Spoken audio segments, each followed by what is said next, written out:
What's up, man? What's up, guys? Good to see you, bro. How are you, man? Pretty good, man. Pretty good. Everything good? Yeah. Let's let the people know who you guys are. You guys are the BAM! Yeah, dude. Where's yours? Mine flips a lot. BAM! Video especial. Yeah, man.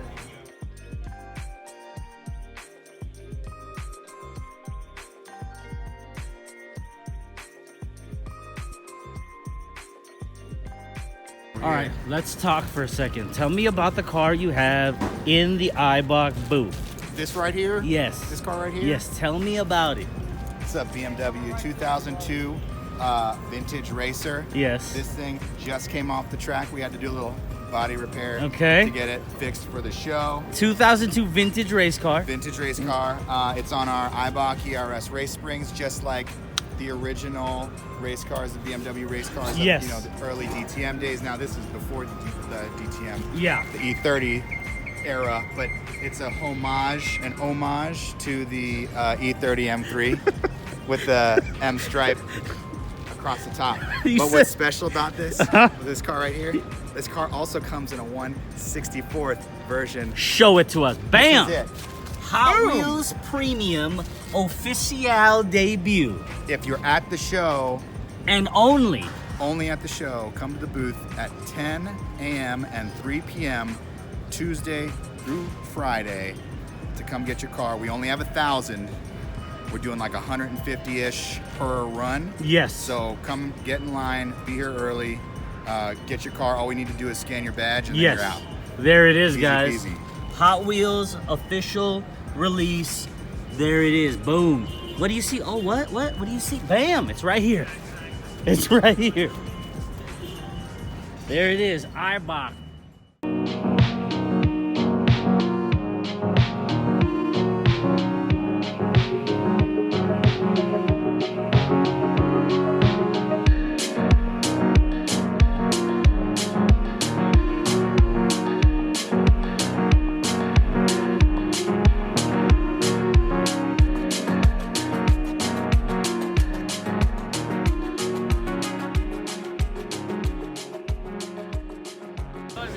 You know, just trying to see the one of the 49,000 supers here. Oh yeah, there's only about that's not 40. That's like 48,000. What do you know what the count is? It's like 30. There's so many of them. Yeah, but but I like it. Each one's different though. Yeah, no, each one is different. For each different colors.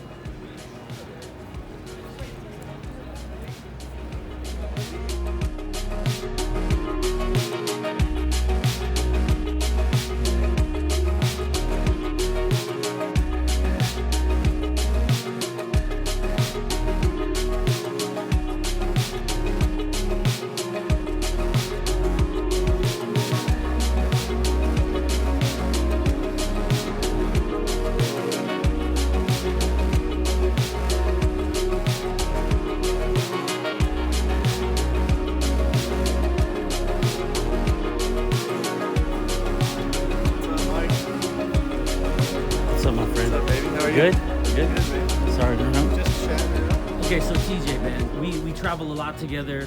I think 10 stops this year in the U.S. Lots. You know, Mickey's in your corner. I've known Mickey for 15 plus years. So it's been cool to see this growth and this like kind of evolution of YouTube's always been there. Yeah. And there've always been big YouTubers. Yeah. But it's kind of like a connection of worlds.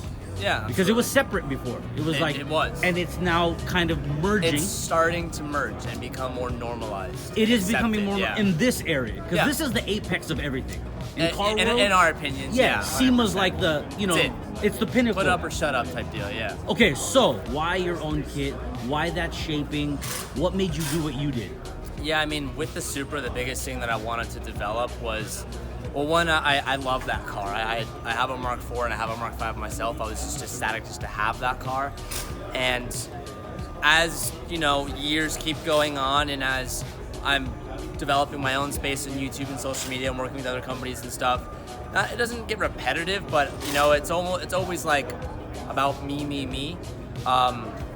and with the Supra, I had a chance to try and do something beyond me. Yes. And I wanted to kind of leave my imprint on the world that has changed my life today. And that's kind of like, that was one of the biggest driving things as well. I had the opportunity to do something that was more than just me. It was a compilation of a bunch of people, and it was an impact that, kind of made some waves, in our opinion, to put up a show. So when I got hold of the Supra, prior to when we got it, we've been working on a kit for the car for quite a while. Once we saw some other companies release their renderings, the vision on what I thought the car should have looked like out the gate before anyone released anything, no one really had touched what my mind had saw.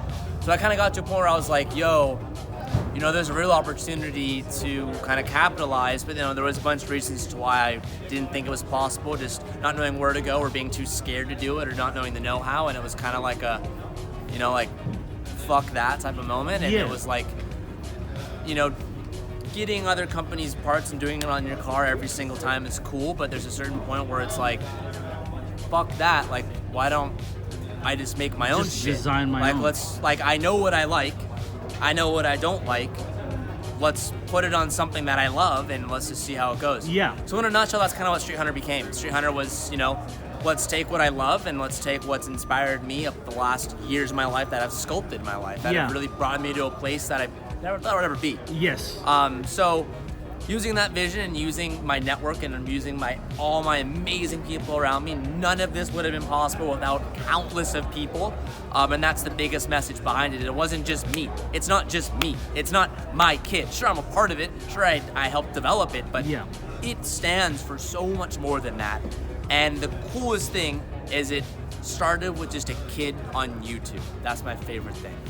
So, it's kind of like just a message out there that anything is possible. You go after it, you can get it. Yeah. And in the world that is so scary, this is the most intimidating place. This is like the World Series of car shows. It is, man. So, and the Toyo Tires Tread Pass is its own kind of entity. It's its own SEMA. animal. So, not only having a car here, but having a car in this convention in general, to me is like I told you earlier, you put up or you shut up. This is like, what do you got? These are the biggest dogs in the game, and to be on this platform next to them means a whole lot to me. No, it's true, because you could have 50 million followers, and over here everyone's like, but your car's a piece of shit, so we don't care. Yeah, people, you had to make something nice. nice. It's not Instagram anymore. It's not YouTube videos where I show you what I want you to see. Right. This is when you real come life. here, you put up or you shut up. If you're claiming your shit's as good as it is, you best believe all 60,000 people on the first day are gonna come and they're gonna look at every single and they're gonna area. find every flaw. And that's not saying that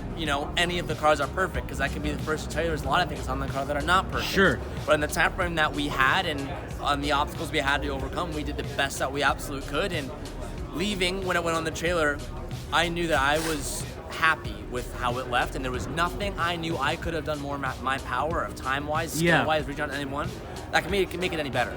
It left the shop, and I knew that I did that 150 million %. So, me, I'm happy with where I am. I'm excited for everyone to see it. I'm excited for the message to be out there, and I'm just excited for the world to kind of really soak it in. Yeah. And kind of see a new dog in the game. I think very overdue for a new player. Okay. So, I'm here to play, and I'm here to make an impact. Okay, I can dig it. So Central Hall, which booth, and what time is the unveiling? 11 a.m.